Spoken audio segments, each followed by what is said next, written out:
I'm here. Hello. Mark was helping me set things up, and I think he accidentally loosened the wire that there's this cable thing that goes between my laptop and the camera, which allows the camera feed to come to y'all.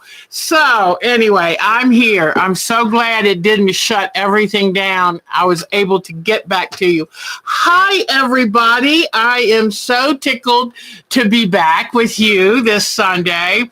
There's my Susan. Susan, I love you to bits. Michelle, hello. I'm very happy our Sonia's here. Haven't we missed her? And wait till you see some pictures of a quilt she's been working on. So I've got, there's our Jody. Oh my gosh, let me see all who's here. And I have invited Grand to, or should I say Lexus? Hi, Annette. I have invited her to join our groups. I sent her an invitation, and if she would like to join, I think she'd be a wonderful addition. So I'm very excited. So anyway, and then there was somebody else. If you see Michelle the Quilter, let her know that we'd love for her to join us as well. So it is so good to see everybody. And Marsha's here. Hello, Marsha. So anyway, I had some exciting stuff happen, as most of you know. Pardon me, something's in that eye and it's bothering me. But anyway, but I also had something very good happen the last couple weeks. I sold my first art quilt, and I am thrilled. And if you'll notice, over this shoulder, the art quilt used to hang right there where now the beach scene hangs. And it was my mountain cabin quilt that I made a couple of years ago. And I actually sold it, and I'm so thrilled. So I'd like to get into doing more of that because I love to create. Oh my gosh, my grandson is here. Evan Miller is here. Hello, Evan. Oh, sweetie. Hi. It is so good to see you. So I'm excited. I guess I'm now a professional quilter, and I guess I have been since I started teaching, but I'm very excited. So I've decided that I'm going to start making art quilts with the intention of selling them. So I'll look for beautiful scenes that people might be interested in, but I'm excited. So, and it's probably a good thing too, because as most of you know, besides the expensive motorhome, which came home yesterday, and boy, it is running beautifully. Mark said it hasn't run that good in years. So it wasn't just a sudden issue. It had been building. But anyway, so we're glad to get it home. It costs a lot of money, but you know what? As somebody wisely said last week, toys are expensive. So anyway, Sherry is here. Hi, hon. And hello, Angela Adele. She was the one person we were trying to reach because we want to get the rest of Marsha and Angela, Adele, and Bonnie were our only three people that haven't yet done or sent out their blocks. And Marsha said she's working on them. And Bonnie, she got a free pass because she moved to a whole new state to start a whole new phase of life. And so we're giving her time to get settled in because that's a huge thing to do. Trust me, I know. So anyway, but hopefully, Angela, Adele, you have your blocks in motion and you can get them sent to us. And because everybody loves their house blocks and they're so excited to start making them into the quilt.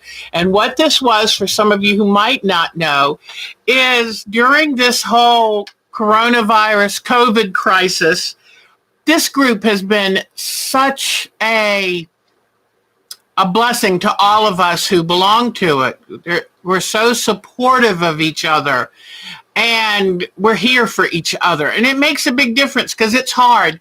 I told somebody just recently, just probably yesterday, that there are days where I don't even want to come out of the bedroom. It's like, what is the point? every day it seems like the day before, and having to be home all the time. I miss people. I miss my kids.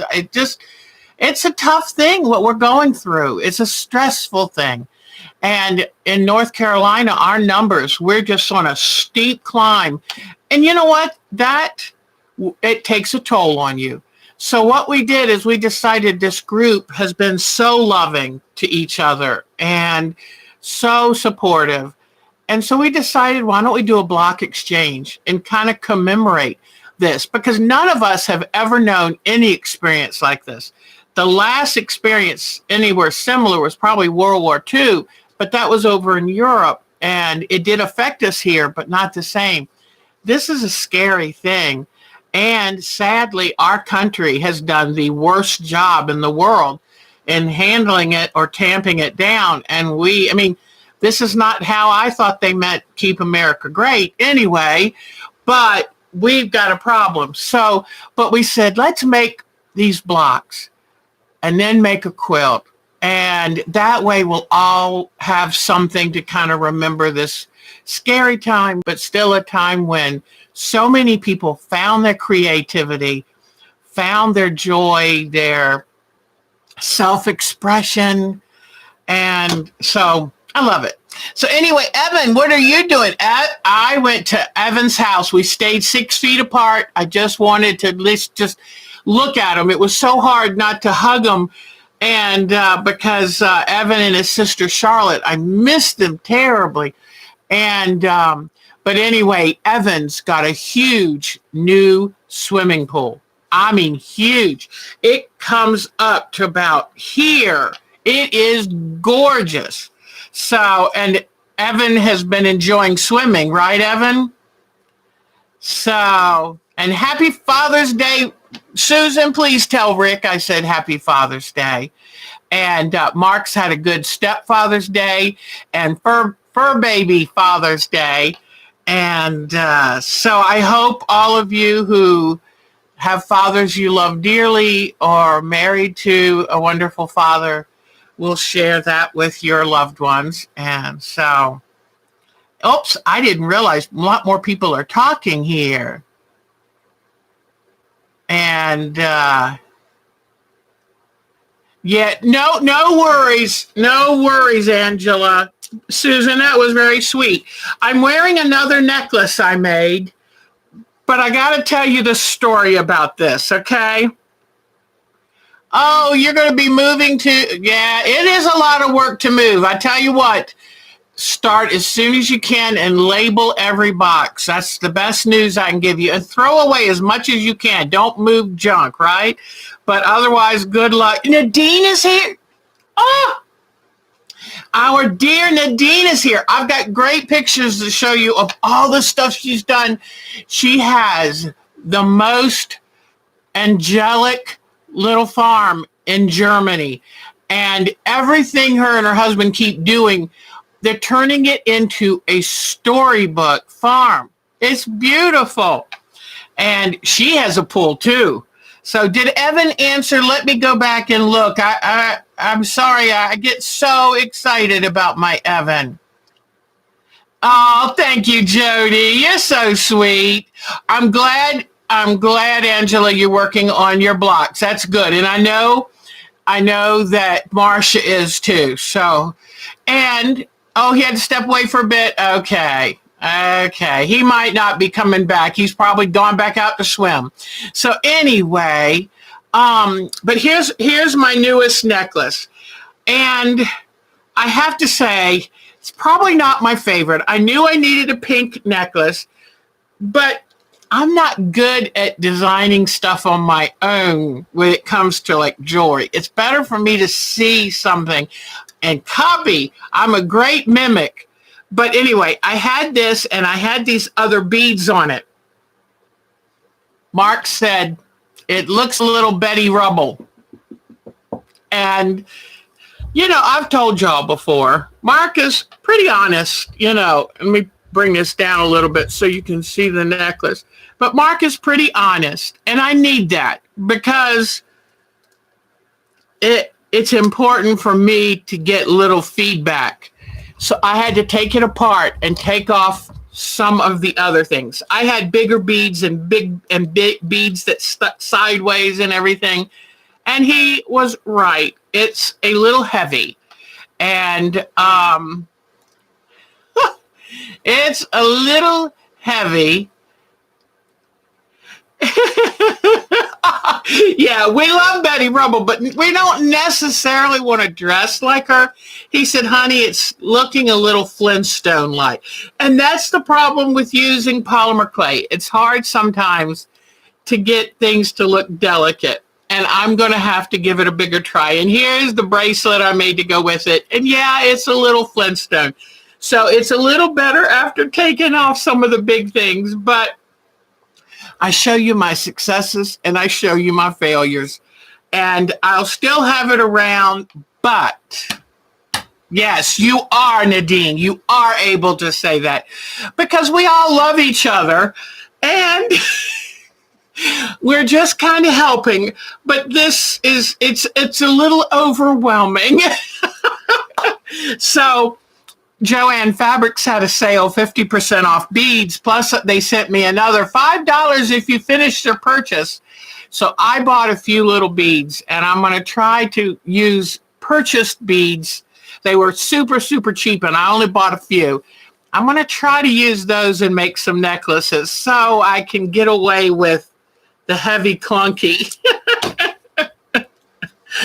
Yeah, exactly. And you know what? If you don't want anybody to critique your work, just tell them, and they won't do that.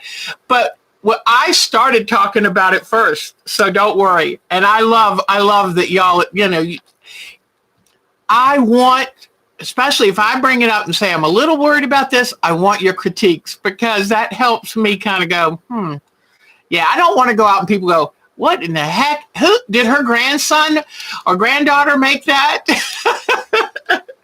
So anyway, but that's wonderful. Oh, Quilting for the Soul is here. Hello.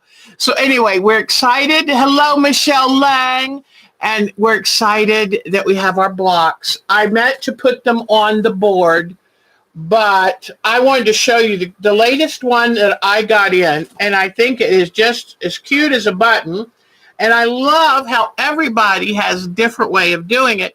But look at this. Is this the cutest thing? And this was Diane 57. Yeah, Diane 57. And I love, she edited Chimney.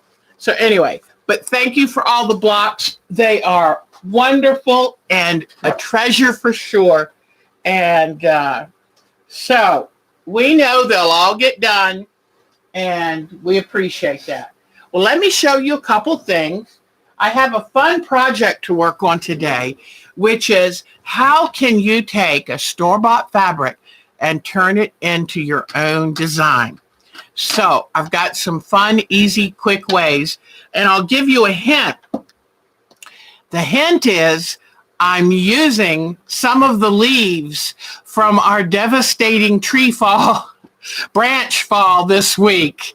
And I'm sure you've heard it, so I'll just say real quick that we had a major branch fall off of a tree, and it took out our power. Well, mostly. It took out the ground for the power. We had to run around, unplug everything, because without that ground, you can get the full power coming in from the pole, and it'll fry all of your transformers and appliances and all that. And so we got the power hooked back up, and then we had to pay a bunch of money to get all the stuff cleaned up. I didn't know for 2 days. I couldn't even see my chicken coop. I knew a branch had fallen on it, and the roof was cracked and up in the air and everything. And I didn't know for 2 days if my chickens were alive or dead. But being the good little dinosaurs that chickens are, they all survived and kept laying. In fact, I told my daughter it scared the ovums out of them, because I had a mess of eggs when I finally got back to them. So, there's Miss Bonnie. We're hoping, in fact, I've got some pictures from Miss Bonnie's move, and we're so excited. We're so excited and so happy. This little video thing that she made, and the birds, oh my gosh, the birds. It's wonderful. And for her to wake up in the morning and go out on her front porch and hear that, how wonderful is that? So anyway, we got some great photos to show you. We have our first contestant for the face mask challenge. I'm not going to show you her work because I don't want you copying any of her ideas. And but at least we have one person who's already entered to win the gift certificate for best face mask embellishment. And I will put a face mask pattern on our group, but you can find those patterns free all over the internet. So find your face mask pattern. I also read another article.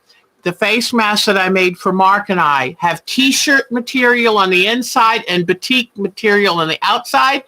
The best choices you can use to make your own mask.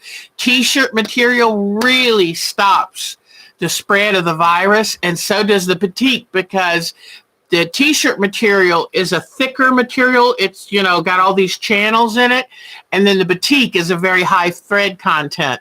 So just masks are going to be with us for probably the next year. So get your mask made, have plenty of them so you can keep them washed, and make them a little bigger. I found when I'm going to make Mark and I some more, and I've got to make them a little bit bigger because when you talk, they tend to want to pull down the nose. So make them a little bigger, maybe a little fuller inside so you don't feel so suffocated. But they are important. They make all the difference. They're the single number one thing you can do to prevent yourself from getting this virus. So, hey, we can do that. That's simple. That's a simple fix. All right. So, it's going to storm like crazy. Okay, if you have to go, we'll know, sweetheart. But gosh, we love you, Susan. So, all right. Anyway. Oh, thank you, Marcia.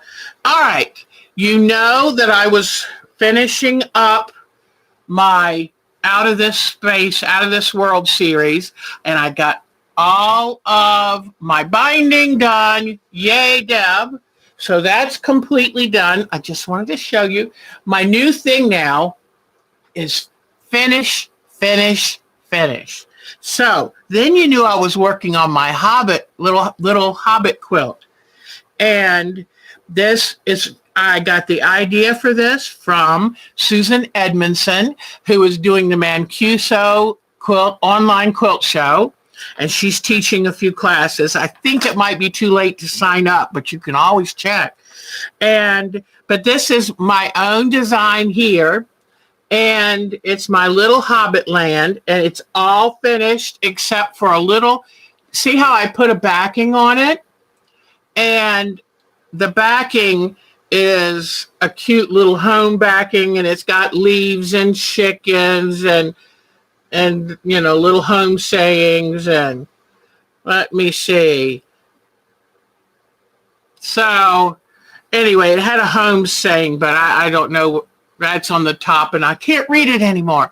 But what I did is I just laid the quilt on it, folded the backing over, tucked in. Now, right now, just so I could have it ready for you to see today, I just stitched it with the sewing machine. But I'm going to go back with a heavy decorative yarn or thread and do a little blanket stitch on the edge. And that continues to give it that magical feel. So here we go. I'll show you what I've done to update it. Oh, that's a good idea, Susan. Good idea. Okay. So what I did is, you remember when I was getting the fabric ready to make this quilt with the moons on it, I tore it. And when you tear fabric, you get lots of threads that come loose. Well, look what I did with the threads, because this exercise is all about embellishing and letting yourself loose with just having fun and creating this very different world. It's an artistic kind of exercise, okay? And it's how much can I put on there to make it look cool. I use netting for the smoke from the chimney. See the netting? And then I put a moon charm. I used rickrack for the tree. I made a cute little swing. I put yarn on the tree to be the bark.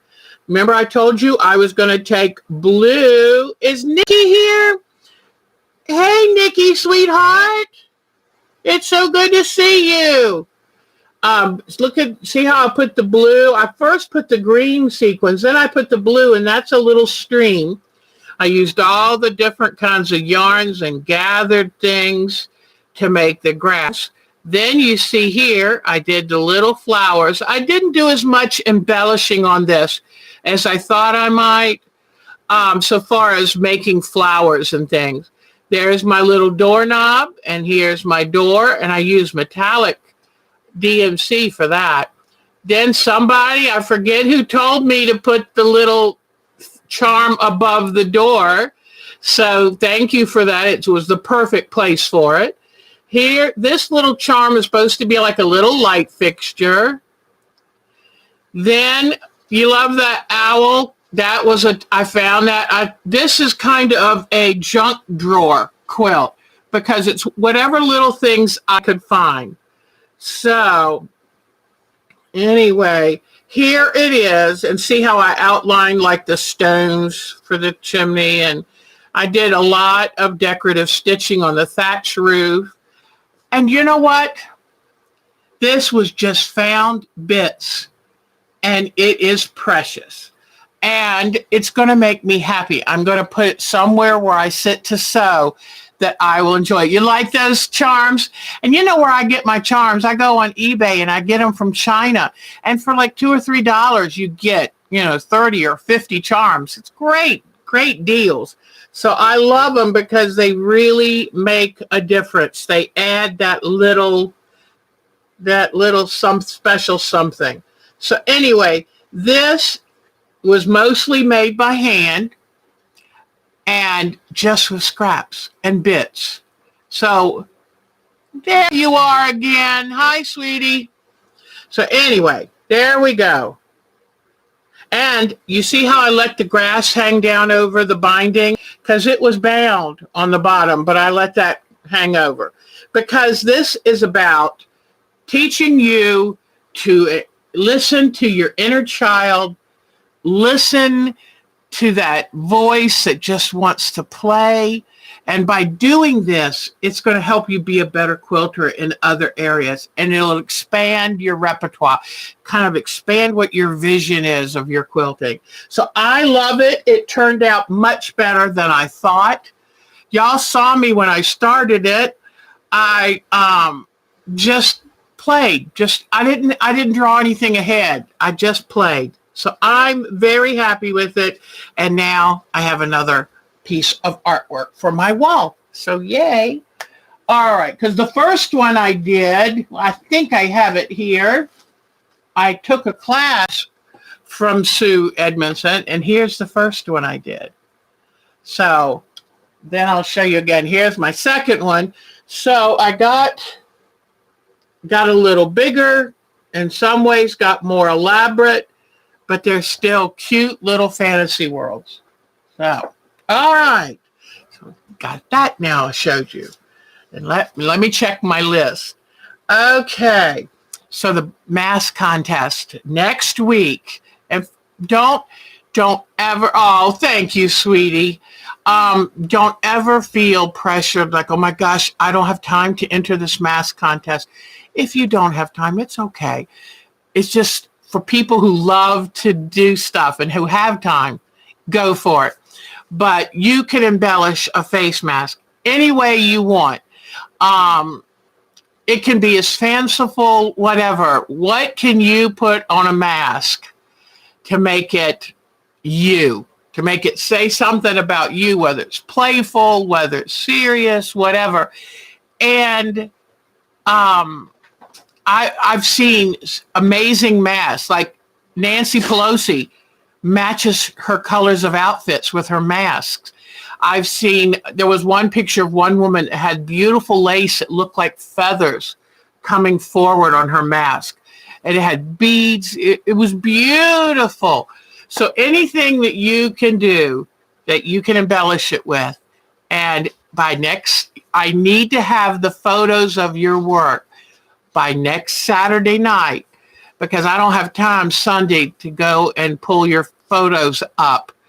And so try to get them to me by next Saturday night at the latest.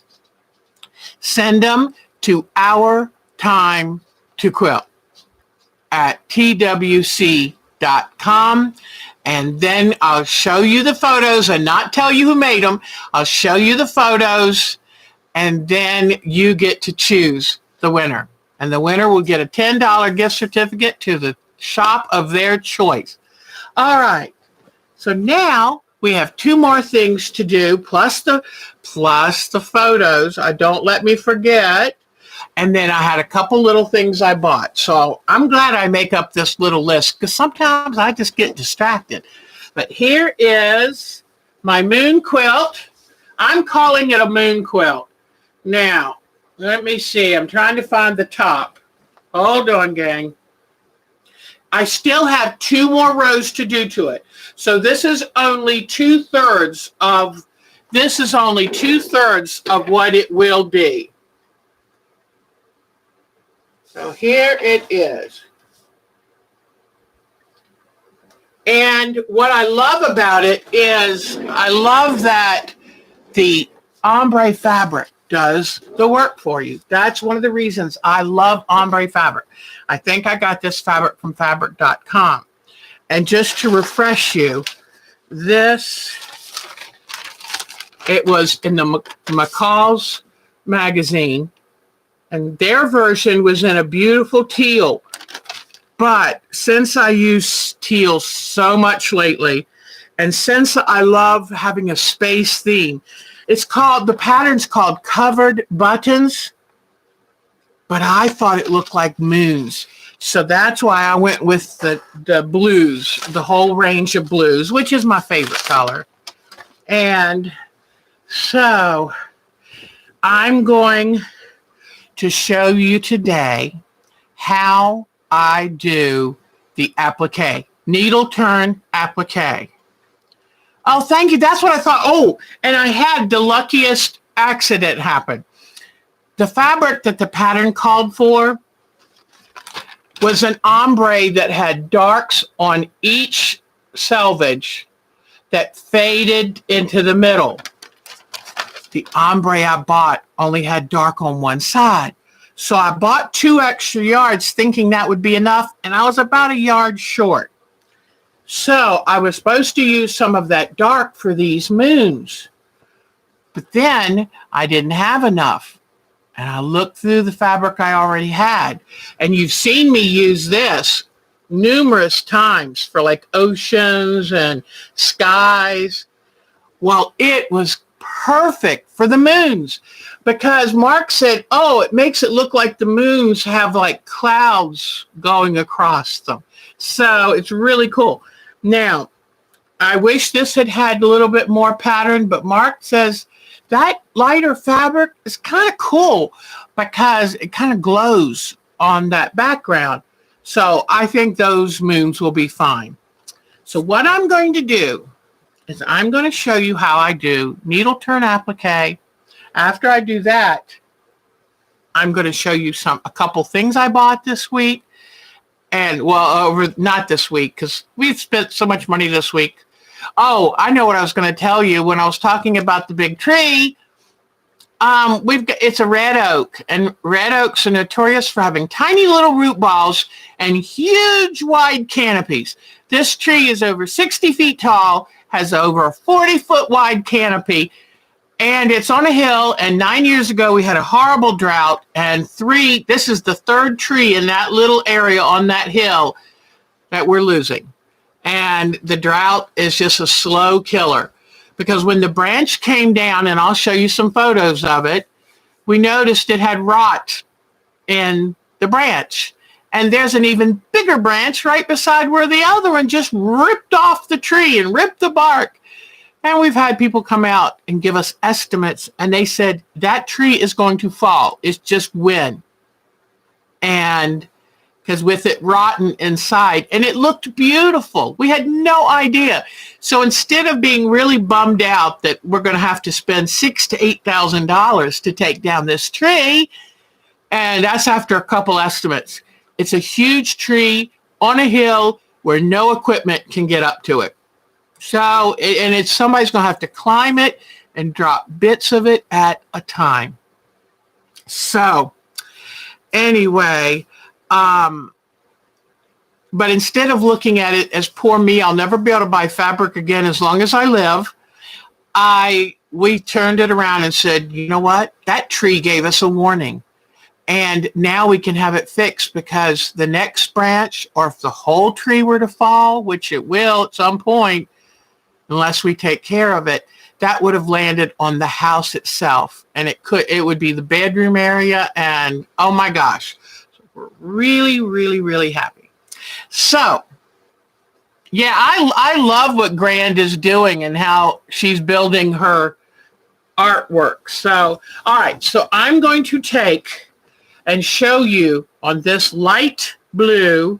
Now, what I did with these is I took Steam-A-Seam 2 and just cut little arcs, and they were about this wide, because I didn't want to put Steam-A-Seam on the whole circle for two reasons.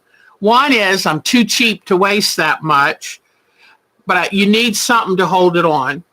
And I didn't want to use glue, because what I'm going to do is when these are all appliqued on and the quilt is ready to be quilted, I'm going to cut a slit in the back and stick a circular piece or two of batting so that the moons will have a slight 3D effect. You know me, I love 3D effects.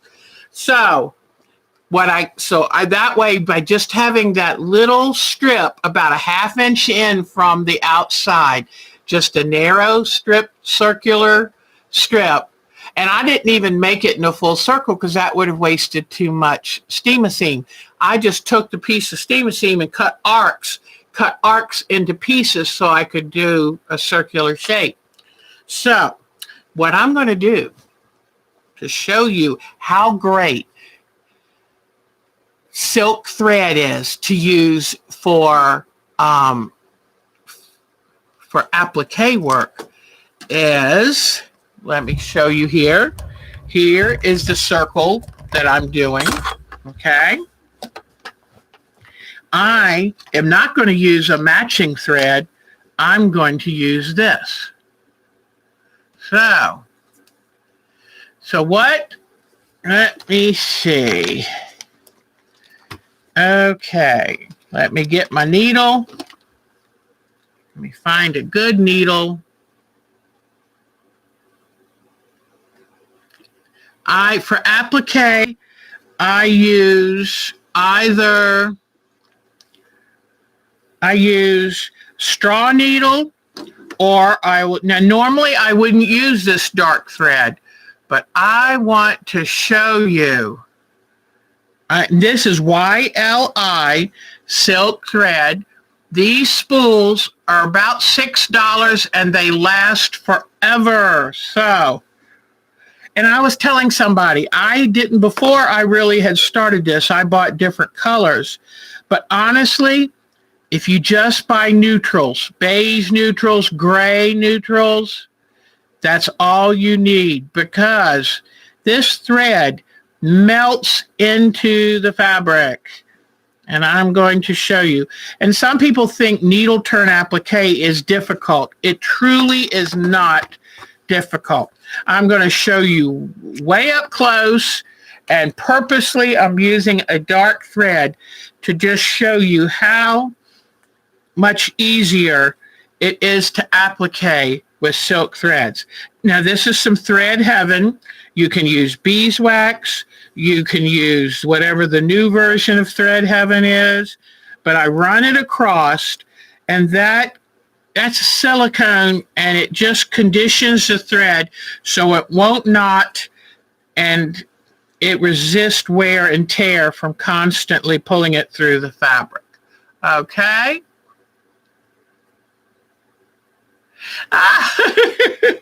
You know what's funny is when I was younger, I was never going to sew by hand. And then I went to work for that museum where all of the costumes had, because they were from the 17th century, like the middle 1600s. Well, they couldn't show machine stitching anywhere where you could see it. So I learned to hand sew, and now I love it. So I'm just gathering this up in my hand.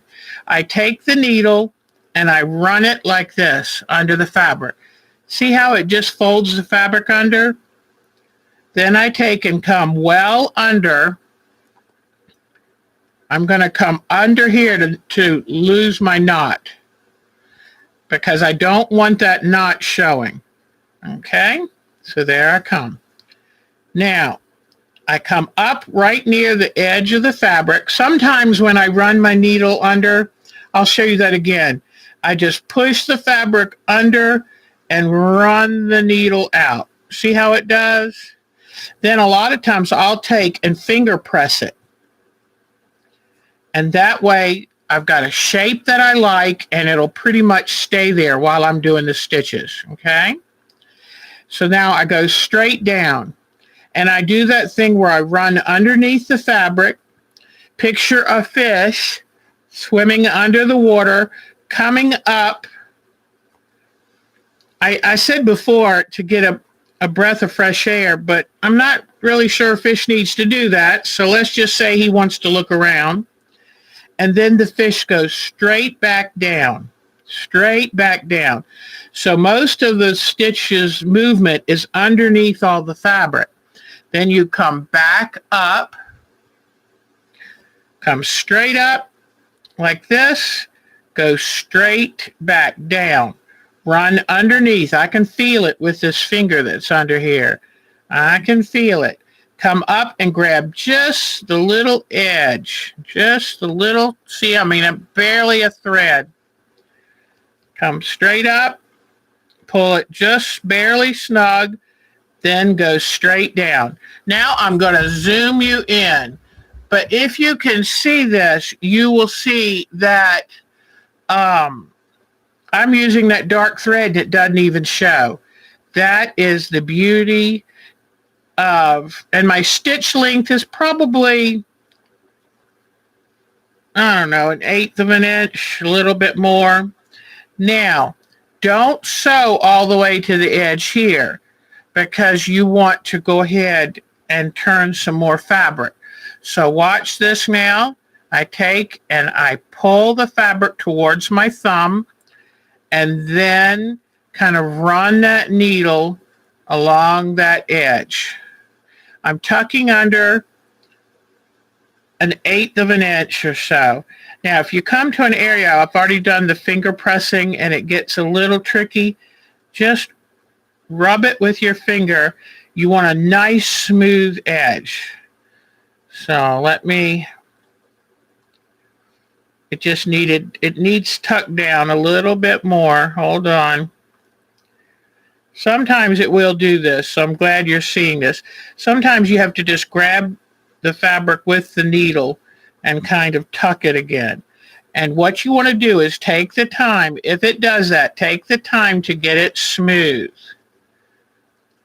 Okay, sometimes, okay, see how it's creased? I'm going to take and press it back smooth, okay? And now I'm going to tuck it and run the needle again. There. Now that's much better. And then make sure it's nice and smooth and then finger press it. All right. And so let me see. Did I come up? Yeah, I came up through the top.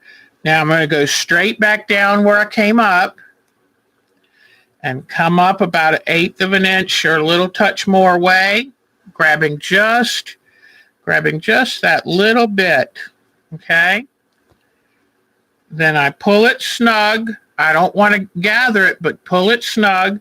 Then I go straight back down, right where I came up, straight back down, run underneath all the fabric. I can feel it with my finger underneath, then come up again. Now, what I want to show you, I've used a very dark thread, but do you see how that does not even show? Oh, toothpicks are great for needle turning because they grab the fabric really good. But look at that. I've used a dark thread. Whoops, let my camera adjust. I have used that dark thread, and look how it disappears. Isn't that amazing? Isn't that amazing? So, this is how easy needle turn is. Now, why do you think I enjoy it? What's the best reason that I enjoy needle turn? Whoops, I'm up too close. Hold on. Okay.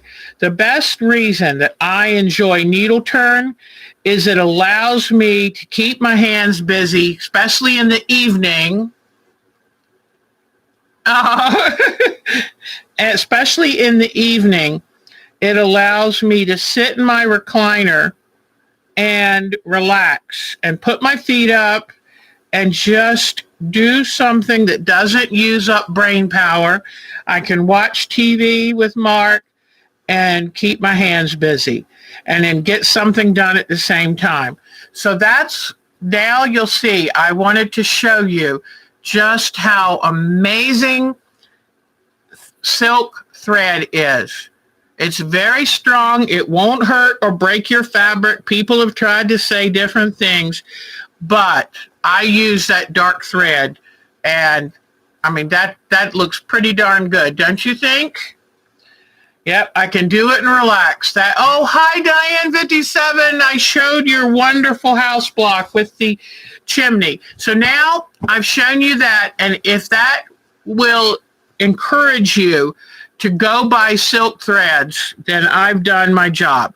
Because especially when I pull it in, then we smooth it. We don't want it gathered, but that's pretty darn. And you're seeing this so up close that you can see the weave.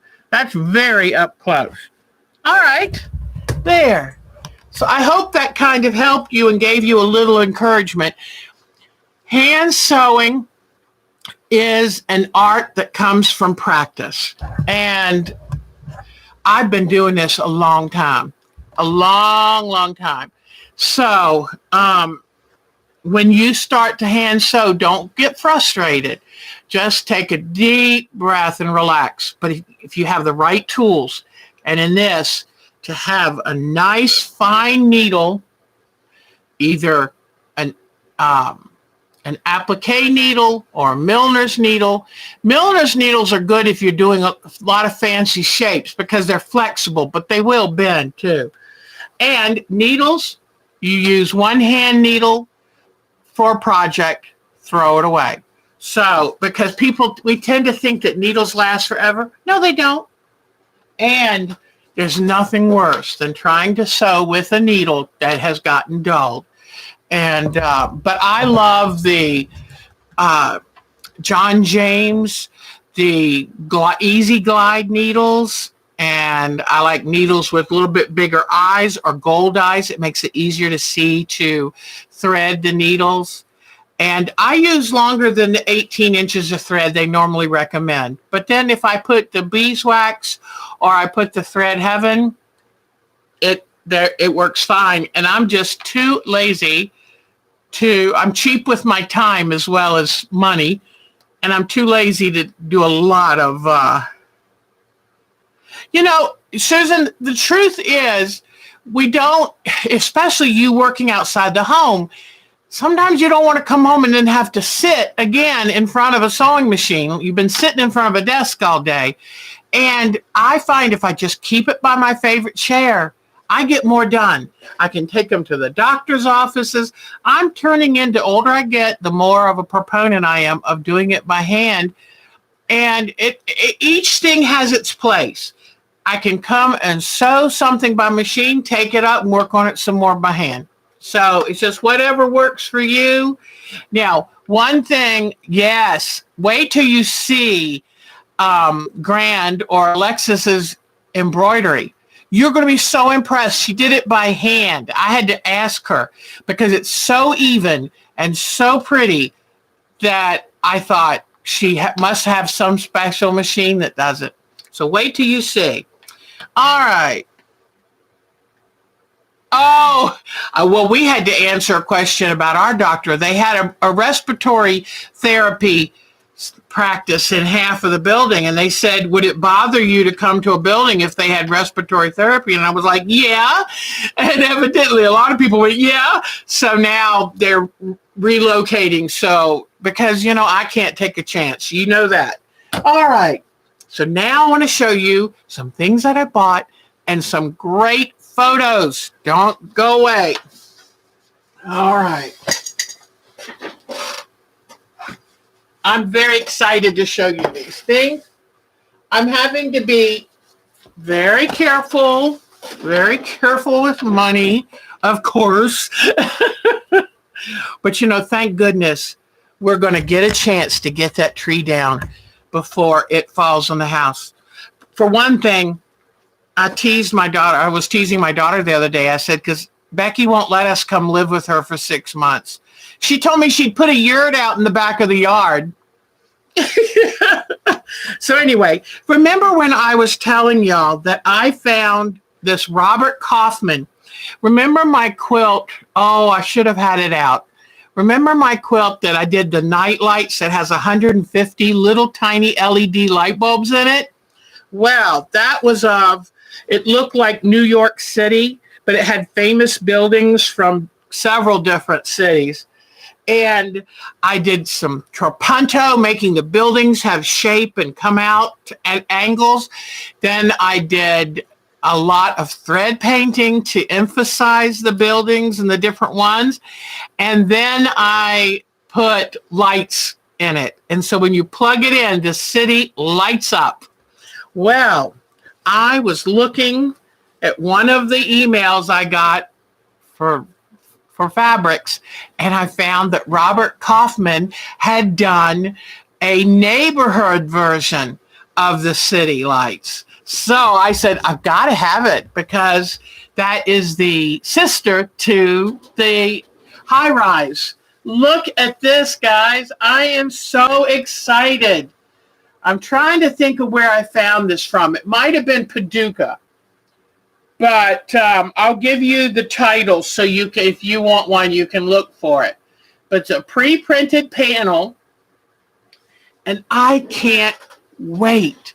I'm going to do all kinds of trapunto to give the houses their own presence, and then I'm going to do all kinds of thread painting to emphasize the features and the structures and all. Look at this. Isn't this cute? And I'm going to leave this skyline. I love it. With my other one, I had to put a nighttime sky in it. This one already has the nighttime sky.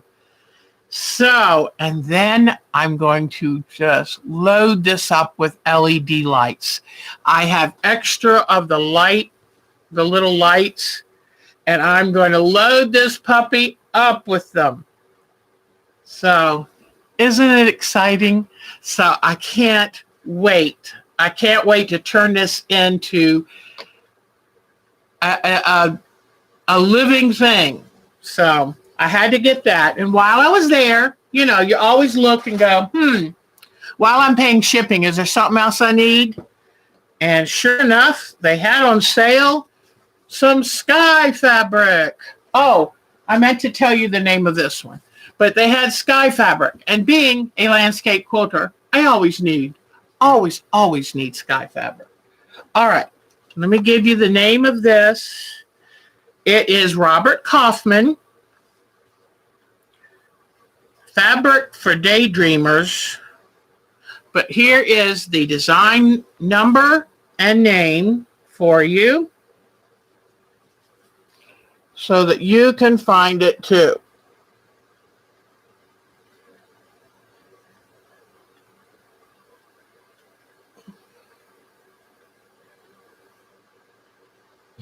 And if you just type that into your Wishwell, And if you type it in here it's called Happy Place. If you type it into your Google, you will find it. Now, it was about $11, $12 maybe. And that might seem expensive for a panel, but this is what do they call it? It's that different kind of printing. It's a computer printing to make it really accurate. Oh, I forgot what they call that. Darn it. But anyway, it's a more expensive process. So, okay. The last thing before I show you the pictures, and then we're going to do something with the dead branches that came out of my tree, that's part of that tree that fell. So I said, Mark, go get me some of those branches, please. So I told you about the digital. Thank you, Sonia. Digitally printed. Oh, thank you, Nadine. Yay. Y'all are so smart. Digital printing, which is very precise. Okay. Now, I had told you about the online quilt show, and I really looked and tried to see what classes that I wanted to take. Most of them needed supply kits for the class. That's actually a good thing because they didn't want you to have to go out and risk buying supplies for their classes. But the day that they were having it, I couldn't be there. Number one, I wasn't going to be free the day the class was offered. And then with this whole tree business and the RV, I didn't feel like I was free to spend the money right now. So what I did is I looked at the woman who have taken her class before, and I wanted to learn more about her technique. I took her class at the Mid-Atlantic Quilt Show, and her name is Joyce Hughes. And so I looked and found good used book prices on a couple books. I said, Mark, this will be a lot less than paying for the class and the kit. And this is something I can read and digest and then share with y'all. So this book is by Joyce Hughes. What she does, she takes panels. This is creating art quilts with panels. And she was doing one of the classes that I would have liked to have taken if I had been available that day, but I wasn't, sadly. So now I've got her whole book, and I'm going to read it from cover to cover. But Joyce Hughes, Creating Art Quilts, you can find them from used booksellers. You can buy them new, whatever. They're wonderful. Then I said, who is that other? There's another woman that I remembered. She did a heron. And her name is Ellen Ann Eddy. And I have seen this book out there, and I've wanted this book for a while. She does amazing thread painting. Look at that. Amazing thread painting. So I picked up her book and another one of hers. Thread Magic Garden. Ellen Ann Eddy. So, and this one's all different kinds of flowers and things, because I really want to improve my thread painting. And I said, it worked out good that I couldn't take the class, because now I will have all of these in my resource library, and I can really study them and practice their techniques. So I thought that was a good pick. All right, let's go look at some photos, and then I'll show you what am I going to do with those leaves. And here we go. All right, turn this way. I've got some great things to show you. Great things to show you. All right. Let me go to my photos. So good. And and then when you finish with the quilting books you buy, you can pass them on too. All right. I'm going to start here with our grand Galvatron and look at this artwork that she has done. Come on, it takes a little bit for my first picture to come up. Sorry about that. Now, what I want you to really notice, look how even her stitches are. It is amazing. And this looks like it's some kind of fabric with maybe beading, sequin beads, something. But her stitches, all of her stitches are amazing. So I think she's got a lot of talent, and I think she's going to do very well. But she spent a few days on that. So she was really, I mean, that's hard. That is hard to do, those stitches so close together to get that absolute velvet feel. So way to go, Alexis, hon. That is wonderful. Great job. Great job. Okay. I also told her we believe in all kinds of handwork. It's whatever you have. Let me see if this one's going to work. Hold on just a second. Let me try this.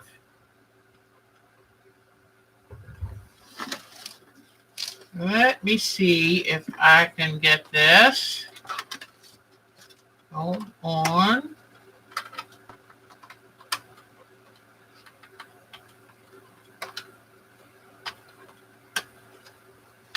Okay. Come on. Work.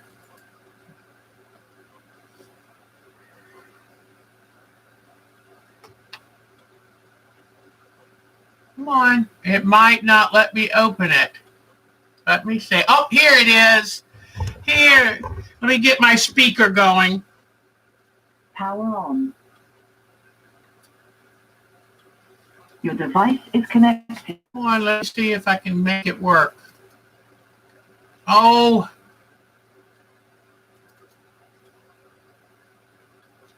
Well, I'm not sure. I don't think it's going to let me make it work.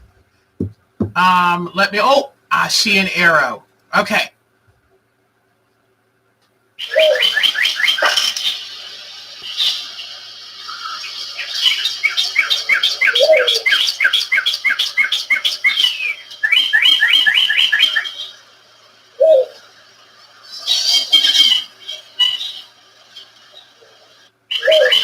Isn't that lovely? Isn't that lovely?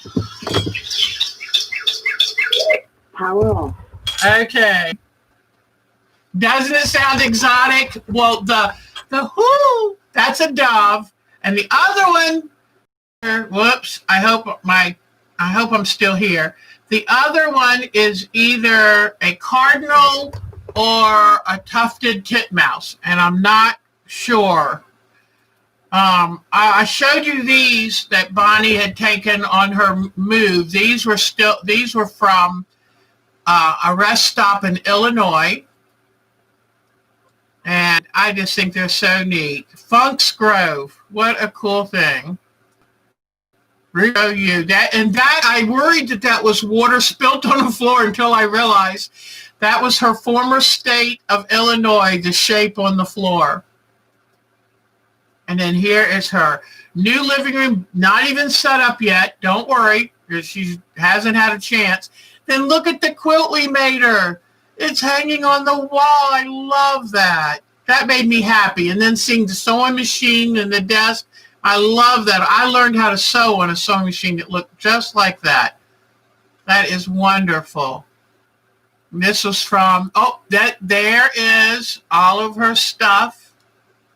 And she's going to get bookcases and stuff to put it on. But that's very neat and tidy for just having moved. I was impressed.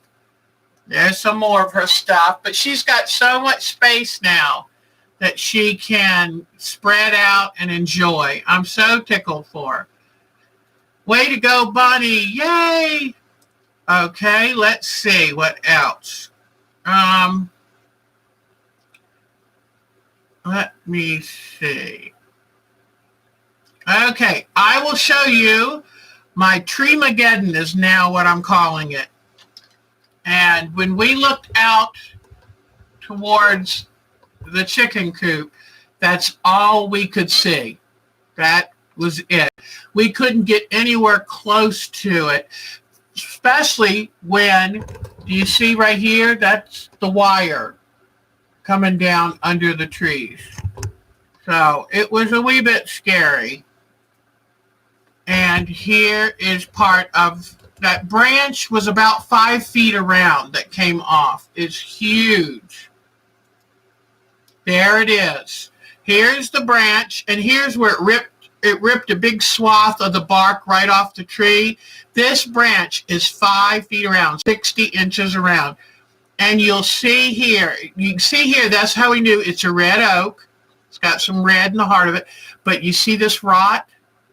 All of that is rot. And then it took down 2 other trees with it, one dead and one younger sapling. When I say younger, it's still 12 inches across, but it took, that one branch took a couple things with it. And here is where it took off the dead tree. This was the dead tree stump. And I left the dead tree because the woodpeckers love the dead tree. And it didn't have branches on it, so I knew it wasn't a danger. Well, not until the other branch hit it.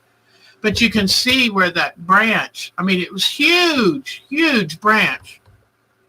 So it took down this and that. Here is the tree itself. Now, where the wound is 30 feet in the air. So it is a massive, massive tree. We've got quite a few very old trees on this property. And this is where it ripped off the bark. But do you see right here? See that up there? That is that rot, that heart disease that this tree has. And this branch right here is even bigger than the one that came down. This is about 6 feet around. It is huge, and it is about 30 feet long. So if it comes down, it's going to take part of our house with it. And the tree itself is in danger. So, and you can't have a tree that loses this much bark. Even if it didn't have the rot, it wouldn't survive. So that's why that tree is going to be so expensive to take down. Here's the smaller tree it took down. Here's the dead tree. I mean, it is a mess, girls, just a mess. And here was the poor chicken coop after they started moving some of the stuff around. The supports up here and the up and down supports where the one of the branches hit have cracked. We're just going to sister it there. But we are going to have to put a new roof on. This is what we were trying to see. That's all we could see of the chicken house. Here's the roof all upended. This was a massive, like about a 20-foot Crape Myrtle. It just got really pretty much taken out. So here is this rod that used to fit up against the house, and it ripped that loose and the wires and then snapped the ground. And that was the danger. So Mark was out there at night in the dark and the rain, reattaching this to the house. Once the man from the power company came and unhooked this, Mark was able to put this back up against it. He drilled some new holes, put sinkers in to hold this securely to the house. Then the man from the power company used a block and tackle to winch this back up to the house. He had to first untangle it from all the tree branches. I just am amazed. I think, as far as I know, I think that wire was still live, but Mark says he has special gloves, special boots, and he knows where to touch it. That just scared me. But anyway, so that was our fun week. But anyway, more pictures to show you. Where am I going? Hold on a second here. I've got Jody's picture to show you. I've got some good ones from Diana Wright. She has been a cooking kind of gal, let me tell you. So here is a plate of biscuits. I forgot. I hadn't taken out some of them. Here's a heart quilt she finished. Got another picture to show you.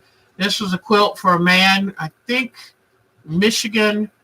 Here was some raisin bread. This is a beautiful finish on a pillow. She made a heart pillow to go with that.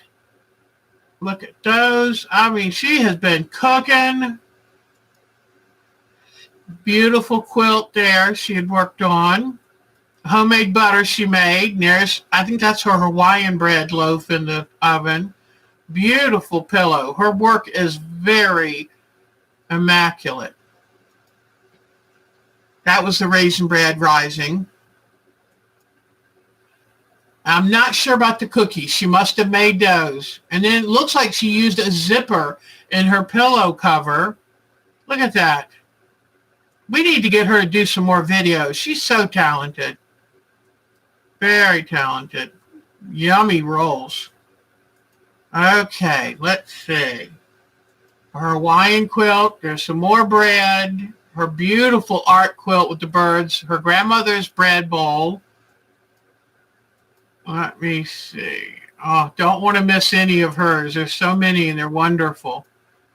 I'm sorry I didn't quite edit them this week, but they're just so good. Marty made that birdhouse. Cute as can be.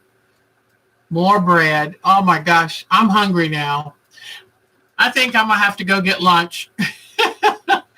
That's when her driveway flooded. Oh, this was her first quilt she did for a customer 3 years ago. She's so talented. She said she would have quilted it in a different way. But still, my gosh, that girl was good. Wonderful fried chicken.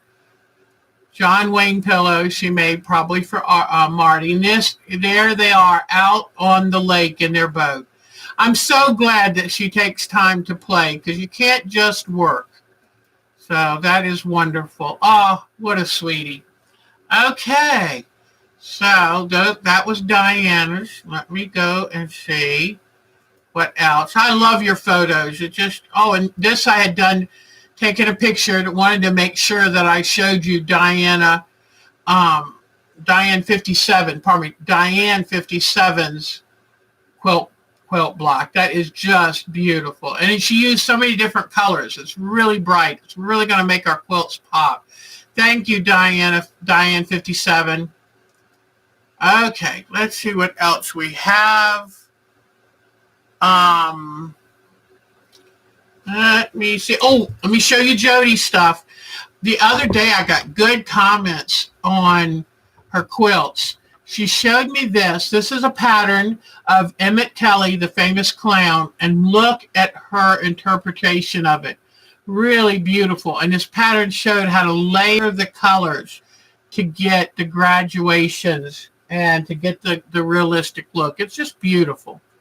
Then she did the same process with this photo of her husband and turning that into a quilt. And I love it, dealing with darks and lights and shadows. And you remember her Bacon of the Sea and her Martian quilt, which is so darn cute.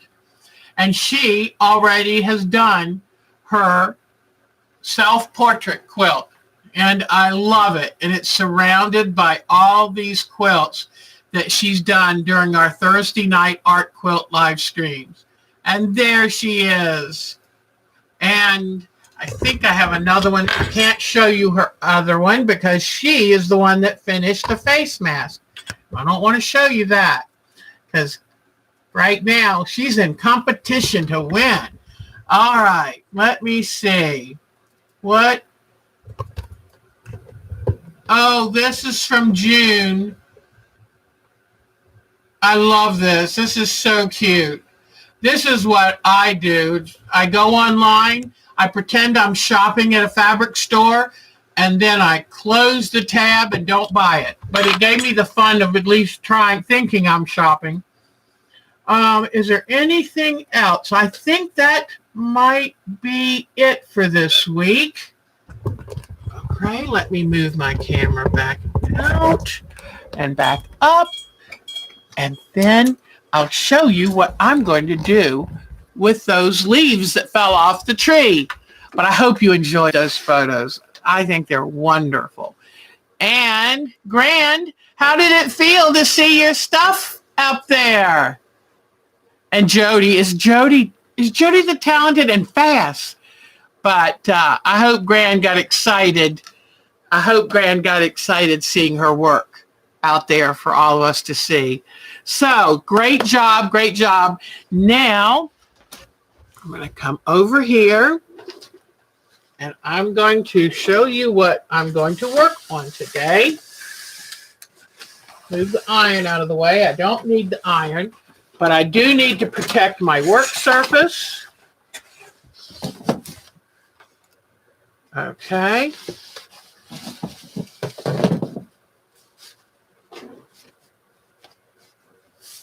Oh, and you know, I forgot to do this, but there is a quilt along, and it's called Miniature Ribbons or something. And I think it's an AQS quilt, and I did forget to get that. I apologize. I'm going to take some of this fabric that I got from Pineapple Fabrics, and I'm going to cut my selvages.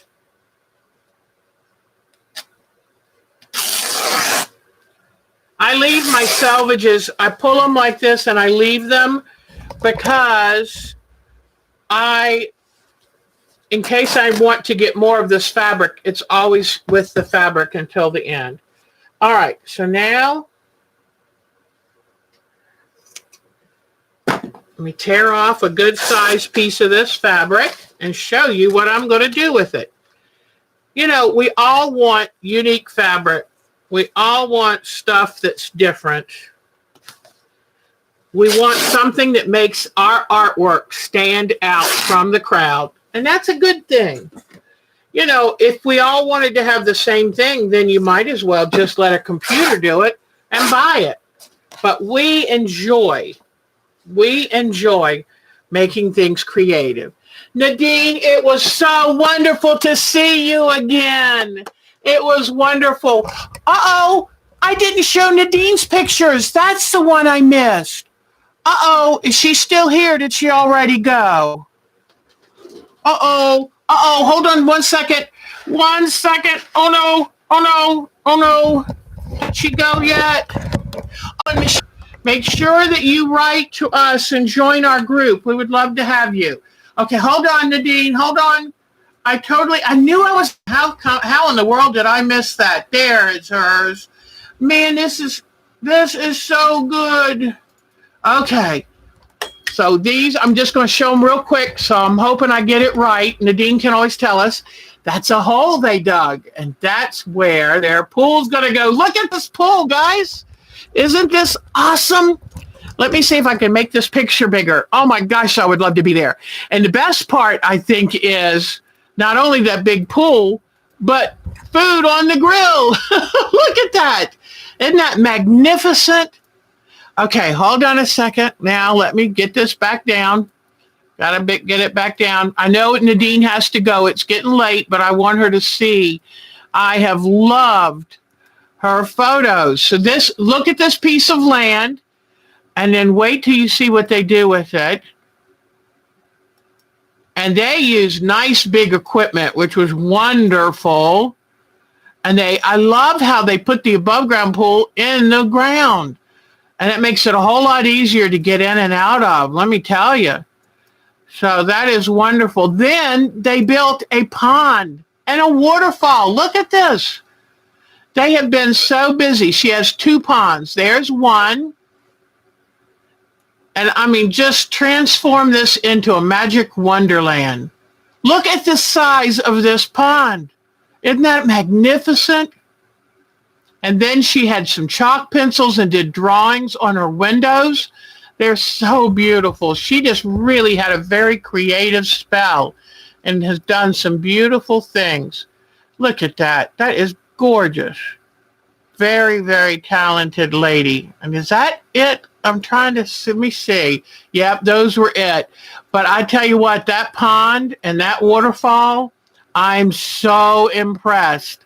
So, and you know, remember last year, last year they put in the deck. I don't know if I can get, let me see if I can get to the deck. But they put on a beautiful back porch. And now to have all of this stuff, no, I don't see the back porch. But it is beautiful. Thank you, Nadina. Gosh, I'm so sorry that I forgot. I kept looking and pausing, thinking there's something I'm missing. There's something I'm missing. But anyway, but thank you, Nadine. Thank you, sweetheart. But anyway, but I'm so tickled to see all the beautiful things they did. That is so special. Yay, yay. Good job. Thank you, hon. Sorry I missed it. I kept looking and I couldn't see. All right, here we go. Now that we saw Nadine's gorgeous yard, I tell you what, if I could get on a plane and fly to Germany, I'd be there in a heartbeat. What a beautiful place. Okay, here we go. I'm going to take this fabric. See, I saw a picture. I'll show you what my inspiration was. I saw this picture of a book, and I thought, oh, that is beautiful. And then I thought, well, you know what? I've wanted to put something on this fabric for a while. Okay? I have wanted to put something on this fabric. And this is just some kind of written fabric that I got from Pineapple Fabrics. Then I thought, let me get out some of my stamps. And these are unmounted, just shapes. So what I'm going to do is I'm going to take my Dynaflow paints and I'm going to use them to stamp my fabrics. Okay. What color is this? All right. So, in fact, I might use the back of this to help me. But I'm going to, this is Box Elder. And I'm going to take a foam brush and I'm going to mix some paints.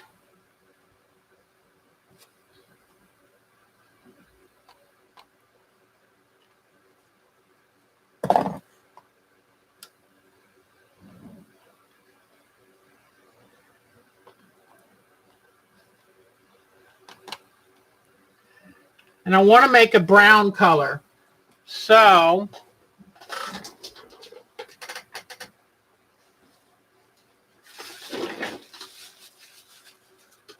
okay.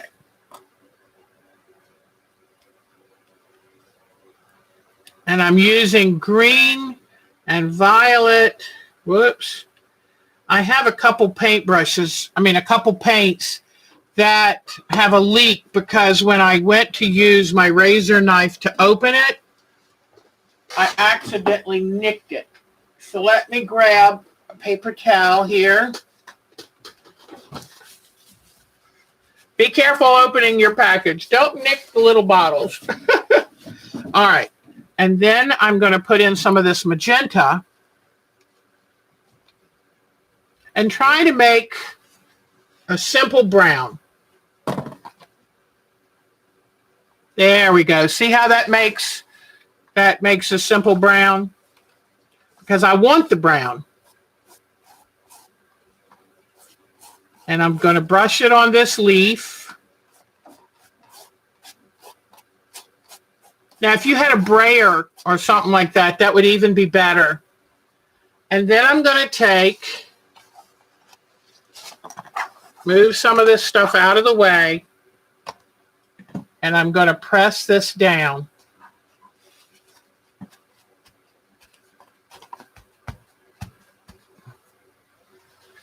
on the fabric. Now, I better do it closer to you. Let me move some of my stuff so you can see it.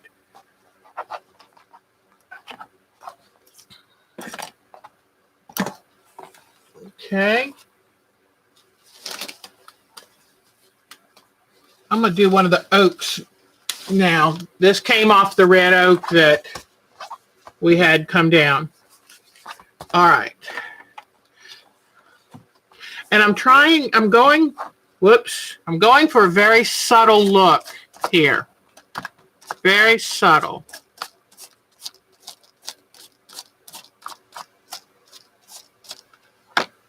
I'll lay it down.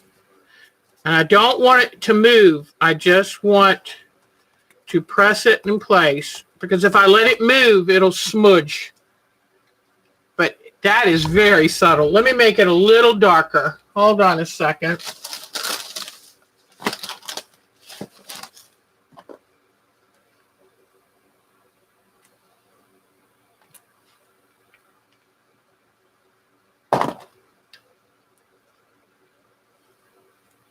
And you know that all the colors together make a brown. So that's why I'm mixing the colors that I'm mixing together. All right. And then I think I'm going to add some bright blue, bright red. Or maybe I'll put some orange. Let me try some bright red. So I'm just taking these drops, and this is, I don't know if you remember, I said this is actually fabric paint. It is just a very thin, translucent fabric paint. I thought it was a liquid dye, but it's truly a paint. Okay. So now I want this to show up on camera. I can see it, but you might not be able to. You see the leaf? So what I'm doing is I'm decorating this fabric so that when I use it, in fact, I like using the sponge because I want it to just go over the top of the stamp. Then press it down. There, now, oh, it really helps you see it now. See this? Now, I'm going to go a different color. Let me try this.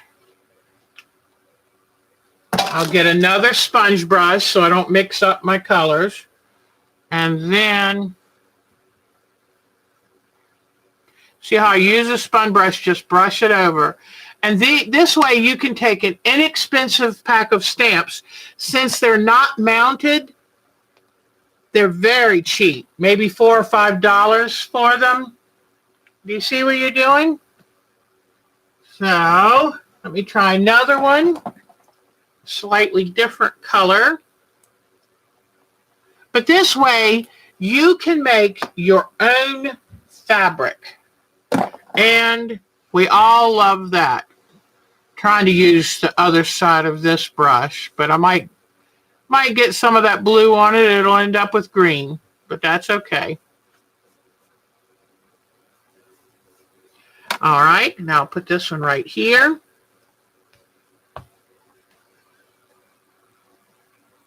Okay, and then I think I want a red one.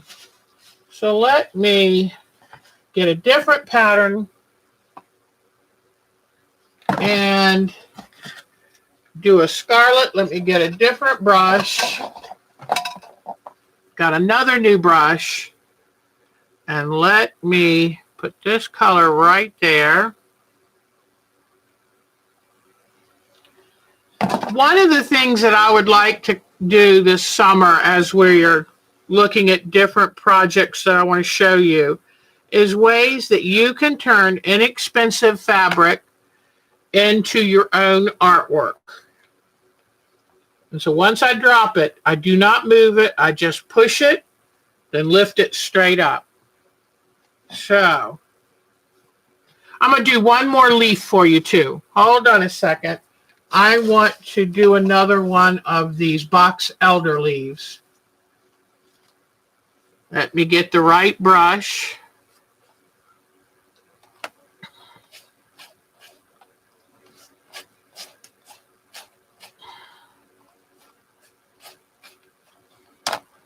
And let me take this leaf, put it right here, and press it.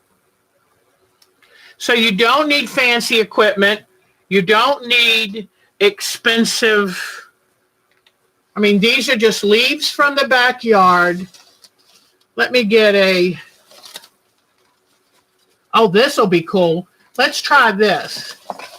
Let's try this. Let's try a little branch this time.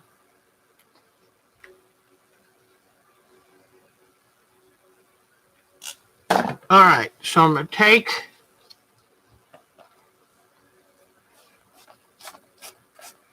and I'm just going to brush paint wherever it falls on it.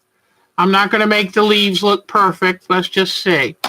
Then I'll put this right here. Press it down and lift it up. So now I'm going to turn this off and I'm going to hold it up and show you what I have. I also brought cheesecloth. Let me show you this real quick. Hold on. Let me turn the light back on because I thought you can turn around and make texture. You don't have to just use stamps. Use something as inexpensive as cheesecloth.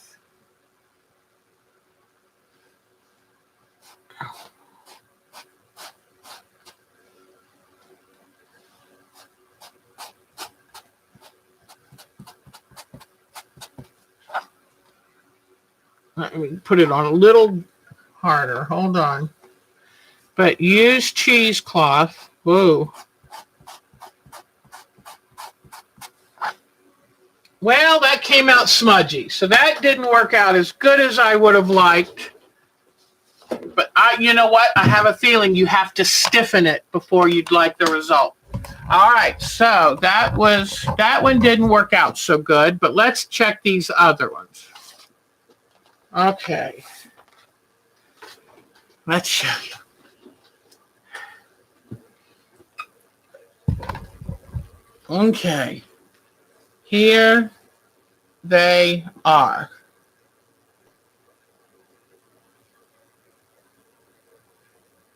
I love the leaves. And there's the stamps.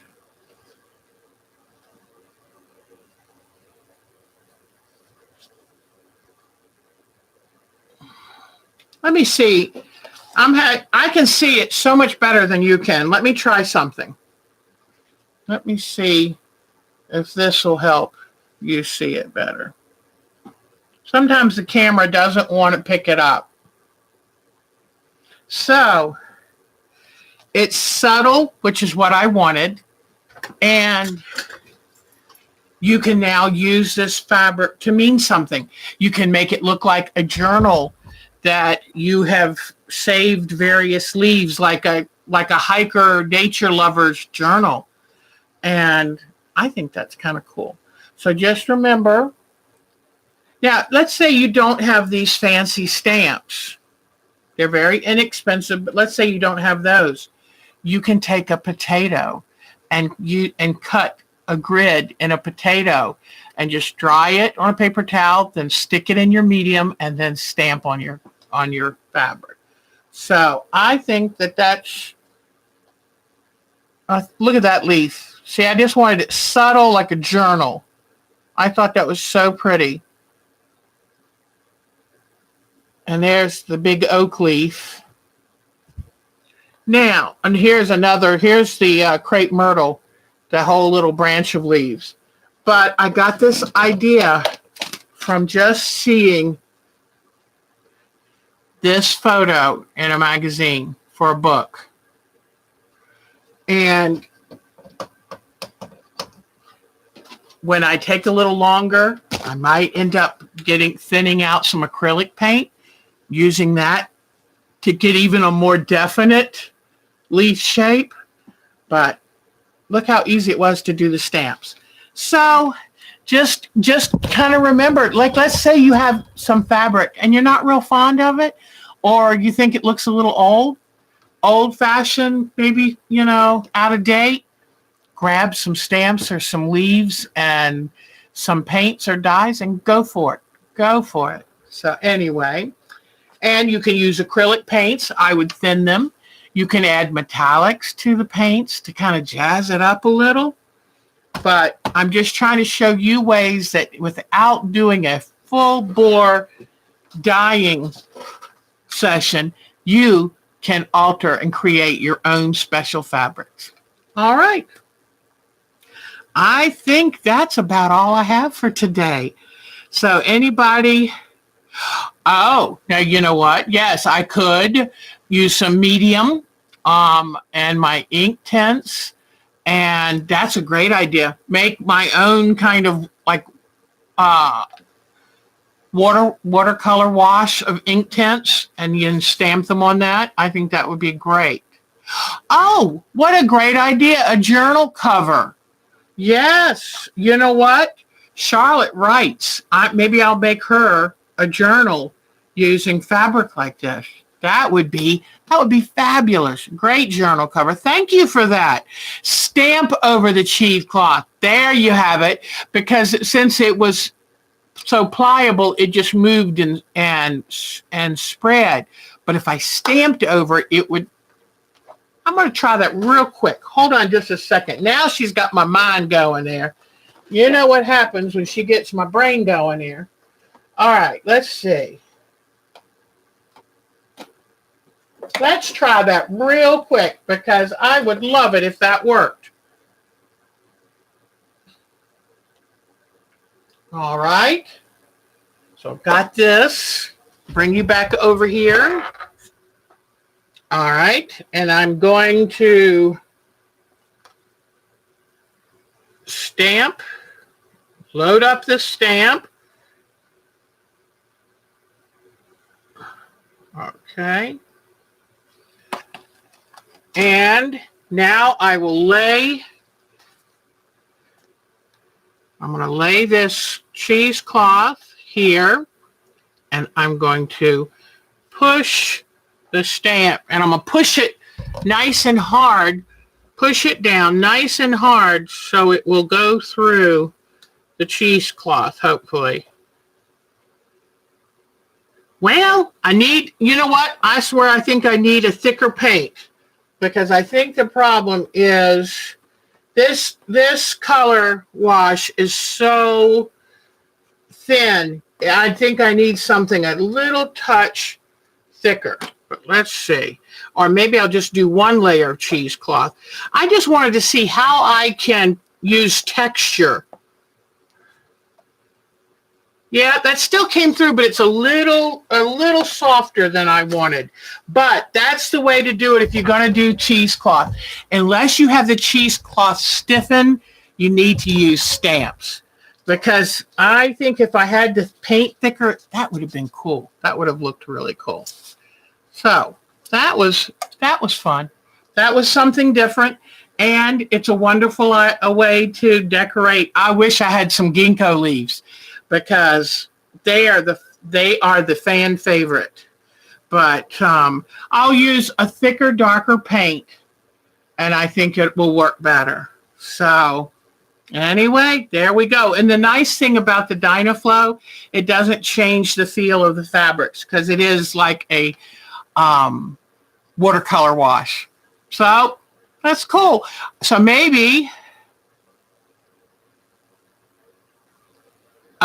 there we go. So maybe next week I might bring it back and try it. I'm going to experiment with I'll experiment with my ink tints and my acrylics thinned, and also use the liquid fabric medium, textile medium, because that usually gives it a more brilliant color.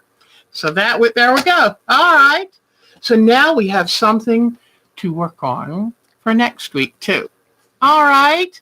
Well, thank you. Yeah, it is very delicate, and I said I wanted it very subtle, but that's kind of cool. That's kind of cool. So I think, and I just thought of something. If you wanted to do something like this, you could even go and take a very fine tip permanent pen, and you could outline and highlight it. So, in fact, I think I've got one of those in here. Pretty sure I put one. Oh, I don't see it. Oh, well. There it is. I thought I had it. But now I don't know how you would do this exactly. But let's say you wanted to outline this leaf. It's just, we think of fabric. We think of it as having to buy it the way and use it the way it is. But no, this is just one of the tools in our toolkit. And we can do anything. We own that fabric, and we can do anything we want to it. I like that. What do you think? Yes. I love it. And then this stamp, just outline, just to kind of give it a little more attention since it's a little bit pale. Once you outline it, it becomes a definite item. So now, see, I kind of think of things as I go, so this works out great.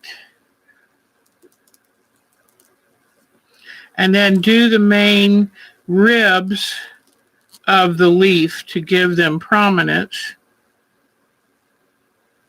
You know what? I really like this now. This is the way to do it. And I love using this pen because I can give them a stem. And that just always looks better to give them a stem. So what do you think? I think that would work pretty good.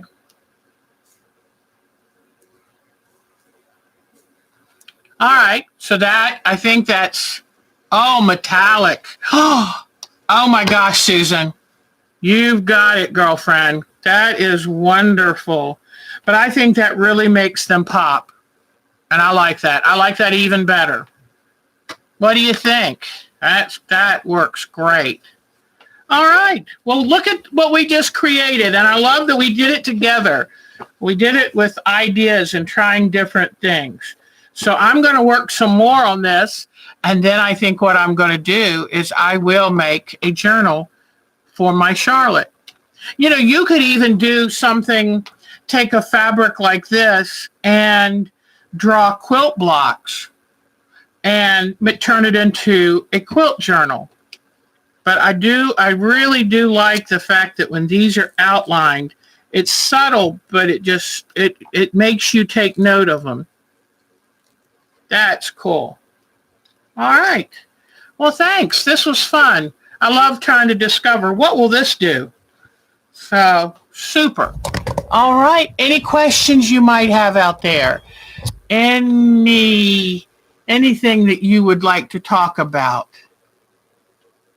It's fun to kind of think of this stuff and go, what should I do? And sometimes I'm so busy trying to finish something that it's like, I need to create something. I need some more excitement for the next project. So, all right. Well, thank you all. Your metallics is a great idea. I can't wait. I've got some metallic stamps and everything. And, that Dynaflow metallic. I'll find all that. So I think we'll pick up on this for next week and try even some more things. Let's see what else I can find to work with it. So maybe like painting charms and laying them on. So if you have any ideas, shoot me an email at ourtimetoquilt@twc.com and I'll try your idea because it's fun to try this stuff. It's like, it doesn't really cost us anything using stuff we have here. That'll be fun. yes, some stitching would be really cool on it. Just a little curved stitch. Or what I've seen is really neat is they did some stamping on it and only half the circle stamped out. So they used stitches to fill in the other half. What a great idea, Angela. I love that. Okay. Oh, hi, Connie. It is so good to see you back. Hello, hon. So I think we've got some great ideas. Please send me some more ideas. Hey, Deb, try this. I'll be glad to try it. I'm great for wanting to try stuff. So I would love that. Have a great week, you guys. It is so good to be back.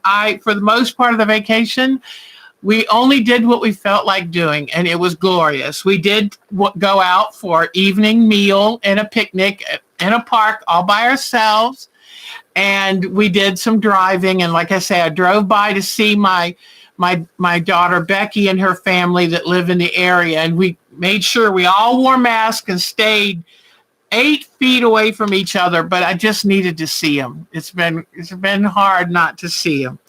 But anyway, that did my soul such good. So, all right. It was so good to see you all. And I'll keep coming up with some more ideas.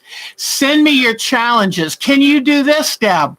I'd love that too. And if you have a chance to work on a face mask for our face mask challenge next Sunday, send in your pictures this week so we can all put them up and judge and see who's going to win the gift certificate.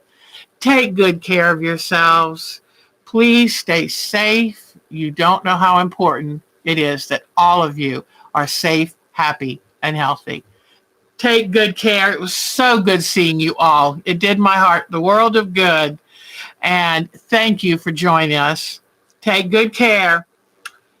Thank you for showing your work, Grand. It was grand. Bye-bye, y'all. You're the best. You are the best. Happy Father's Day, all the dads.